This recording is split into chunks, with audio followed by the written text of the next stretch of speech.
Los desafíos de la educación en estos tiempos y hacia el futuro son muchos, muy variados y muy complejos. Desde cómo aplicar con sabiduría la inteligencia artificial, hasta hace poco todas las respuestas parecían estar en Google. Ahora parece que además la inteligencia artificial nos da la ilusión de que piensa, de que tiene pensamiento crítico, de que puede crear. Y uno de los desafíos es cómo hace un profesor para mostrarse como algo necesario y útil cuando los niños tienen acceso a un aparatito que les responde todo y que además tiene la apariencia de que piensa, de que razona. ¿Cómo vamos a financiar los modelos modernos de educación que son mucho más complejos que los que conocíamos en la antigüedad, tanto para los colegios privados como mucho más aún para los públicos? El tema de la equidad, el tema de la inclusión, el tema de la crisis del calentamiento global que tiene muy preocupados a los niños. Es decir, es enorme la cantidad de desafíos que enfrenta la educación en estos tiempos. Dentro de todos estos, que todos son importantes, todos requieren de nuestra atención, de nuestro cuidado, yo quisiera rescatar uno de esos desafíos que son transversales a todos los temas que involucran a los alumnos, a los docentes, a los políticos que están a cargo de tomar medidas públicas con respecto a la educación, y que es el tema de la formación emocional, la inteligencia emocional, la educación emocional. Y dentro de esto quisiera dedicarme a algo en lo que vengo trabajando desde hace casi 45 años, que es el desafío de la corporalidad dentro del desarrollo de la inteligencia emocional. La mayoría de los modelos educativos, la mayoría de los colegios y de las escuelas, con honrosas excepciones, tienen muy poco en cuenta el tema de la corporalidad o lo consideran simplemente en las clases de gimnasia, de educación física, pero no en el sentido emocional que tiene la corporalidad. El solo hecho de que la mayoría de los niños tengan que pasarse 4, 5, 6, en caso de doble turno, 7 horas sentados en un banco en una edad en la que tienen una necesidad imperiosa de movimiento, es un contrasentido si queremos educar emocionalmente a los alumnos y las alumnas. En esto tiene especial relevancia el problema de la represión. Es muy difícil pretender reprimir lo que un niño piensa o lo que un niño siente. Estas son actividades voluntarias, inconscientes, que no pasan por la decisión de los adultos. Por lo tanto, cuando hablamos de represión, siempre estamos hablando de reprimir la corporalidad, de reprimir el movimiento, de reprimir las acciones. El famoso niño, esto no se hace, esto no se dice y esto no se toca. Todas cosas que se hacen desde la corporalidad. En la medida en que un niño va recibiendo muchos mandatos que no le enseñan a fluir con su cuerpo, sino que lo reprimen, que lo bloquean, se van generando contracturas, bloqueos musculares, bloqueos energéticos, y dado que nuestro cerebro es un órgano más dentro de nuestro cuerpo, esto se traduce también en bloqueos del pensamiento y en bloqueos de la emoción. A medida que el tiempo transcurre, cuando los modelos educativos son represivos, tanto en la familia como en el colegio, como en las iglesias, como en la sociedad, los niños van desarrollando un cuerpo bloqueado, un cuerpo contracturado y un pensamiento, una emocionalidad bloqueadas y contracturadas.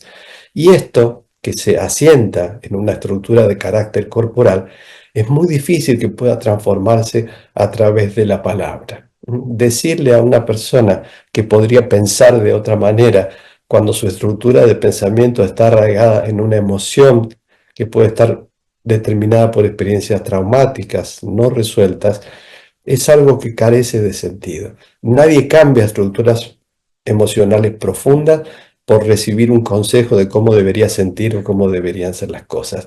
Si esto fuera así, la gente cambiaría simplemente por ir al cine, por leer un buen libro o escuchar una buena conferencia. ¿Qué significa esto entonces? Que el trabajo corporal es la herramienta que nos permite ir a la raíz de esas emociones que empobrecen nuestro pensamiento y que empobrecen nuestra visión de la vida, que nos cierran puertas, que no nos dejan fluir con libertad. El trabajo corporal entonces es la vía regia, la puerta más directa al trabajo con esas emociones que necesitamos desbloquear para desbloquear nuestro pensamiento y para desbloquear la forma en que concebimos, que aprendemos, que conocemos la realidad. Y esto implica un nuevo desafío, y es que un docente cuya corporalidad y cuyo pensamiento también está bloqueado por experiencias traumáticas infantiles que todos vivimos. Una experiencia traumática no necesariamente es un abuso, una violación.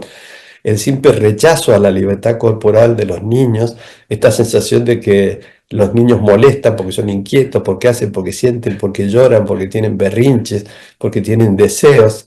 Todo esto que va atacando su cuerpo permanece en nosotros como adultos y lo reproducimos después en la familia, en la crianza de nuestros hijos y en la sala de clase. Esto implica entonces que uno de los principales desafíos en la formación de quienes van a formar a nuestros niños, que son los docentes, implica la incorporación del trabajo corporal. Un trabajo corporal que no es gimnasia, que no son ejercicios físicos, es el trabajo corporal como vía de acceso a la emocionalidad profunda. Un docente que no tiene libertad de movimientos, que no puede transmitir en su hacer que es una persona integrada, que sus emociones fluyen, que no le tiene miedo a su tristeza, a su agresividad, a sus deseos, a su alegría. Existen familias que reprimen incluso la alegría, que le dicen a un niño: ¿de qué te ríes? Pareces tonto todo el tiempo, como si la felicidad fuera una especie de pecado. Todo esto el docente tiene que trabajarlo antes de poder transmitir, no con una clase de expresión corporal, no siendo terapeuta ni coach de sus alumnos, sino simplemente que el alumno perciba que el docente es una persona que está familiarizada con su cuerpo, con sus emociones profundas, y que por lo tanto se mueve con soltura, que sonríe, que se puede emocionar. Es decir, que ha tenido acceso a un cuerpo vivo, a un cuerpo apasionado.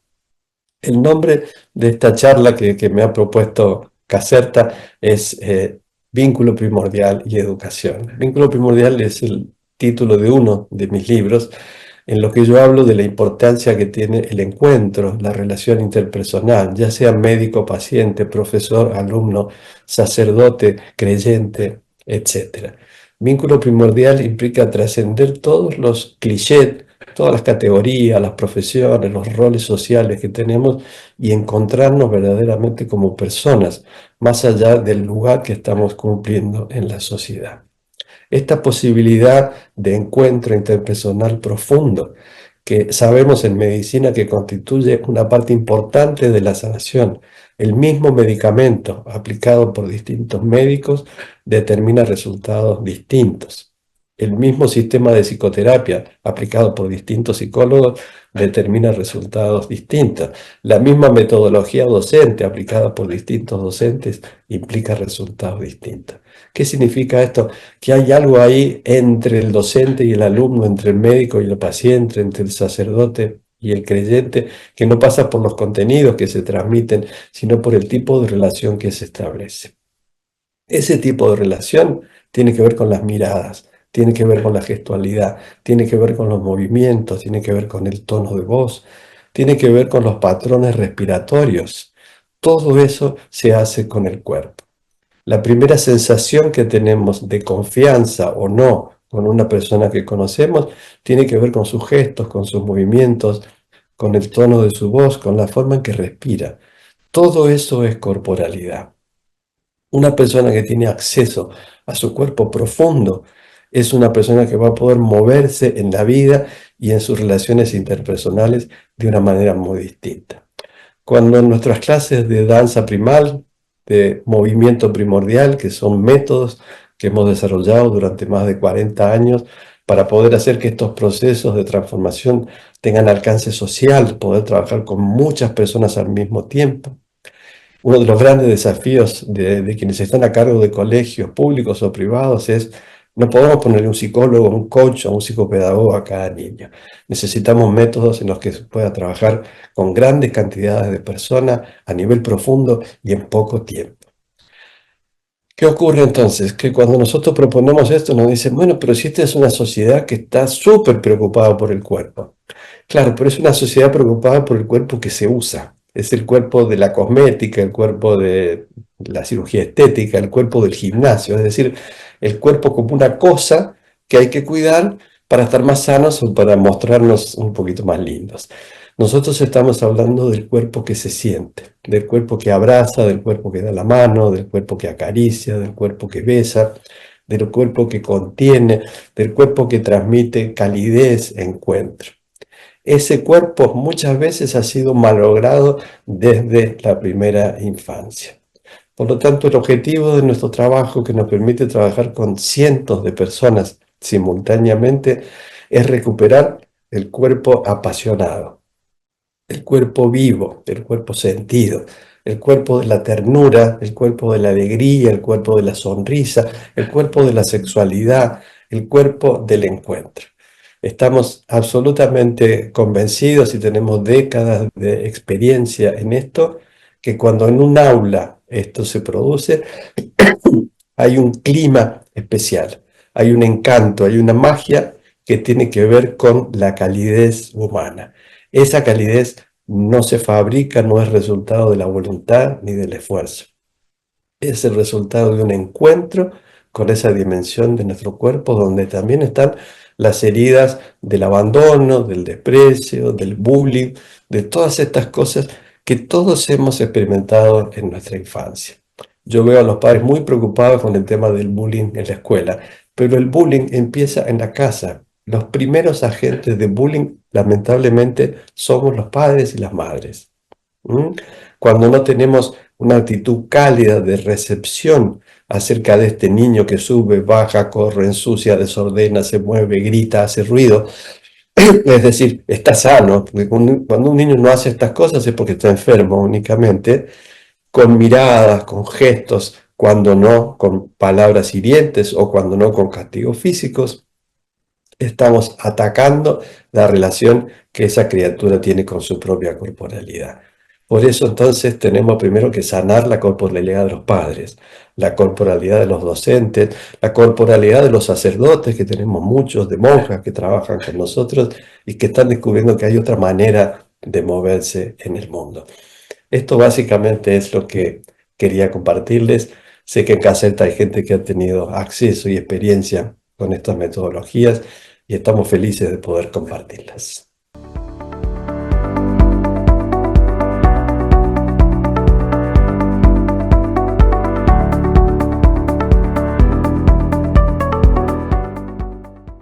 Bien. En todo este proceso, la educación tiene un rol fundamental, porque en los procesos educativos aprendemos a describir y a percibir qué creemos que es la vida, qué creemos que es el mundo, cómo se nos presenta la realidad. Desde nuestro trabajo estamos convencidos que esta percepción de qué se trata la vida, de qué se trata la existencia, qué es este lugar en el que me tocó nacer, es algo que se recibe a través del cuerpo. Es algo que se ve con los ojos, que se escucha con los oídos, que se siente en la piel, que se saborea, que se huele.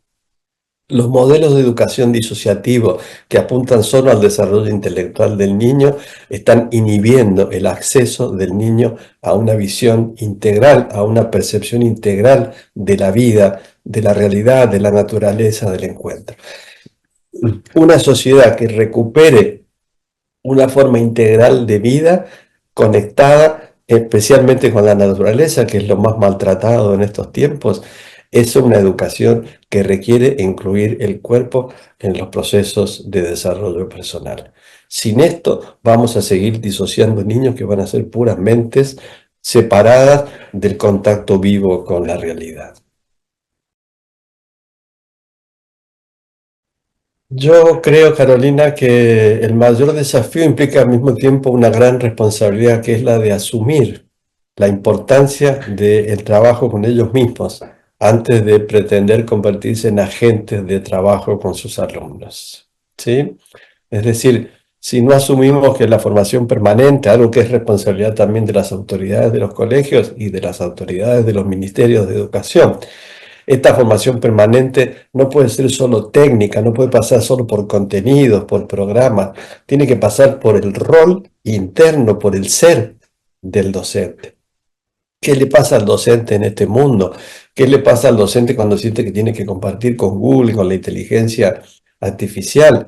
Cuando se da cuenta de que un pequeño aparatito que puede transmitir millones de estímulos por minuto y él es una persona solita que está parado frente a un aula y tiene que tratar de ser más divertido, más entretenido, más interesante que una computadora o que un teléfono. Todos estos son desafíos enormes que se montan sobre las experiencias tempranas, sobre su estructura de personalidad, sobre lo que le pasó.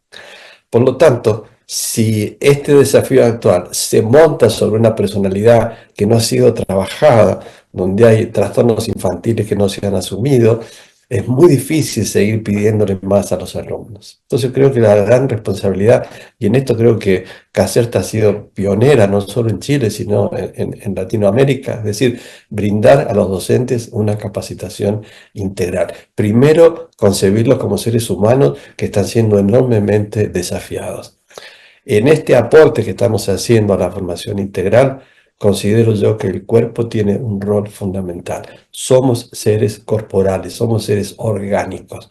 Por lo tanto, tenemos que parar esta compulsión a recibir información, datos, datos, datos, datos a través de aparatos y volver a reconocernos como seres sensibles, seres con piel, seres con sentimientos, seres con emociones. Somos seres fundamentalmente emocionales. Lo que determina nuestra personalidad y nuestro comportamiento no pasa por los conocimientos teóricos. Eso es completamente secundario. Yo le propongo a cualquiera de ustedes que esté escuchando qué profesores o qué maestras recuerdan más de sus primeros años y van a ver que van a pensar en la persona, no en lo que les enseñó.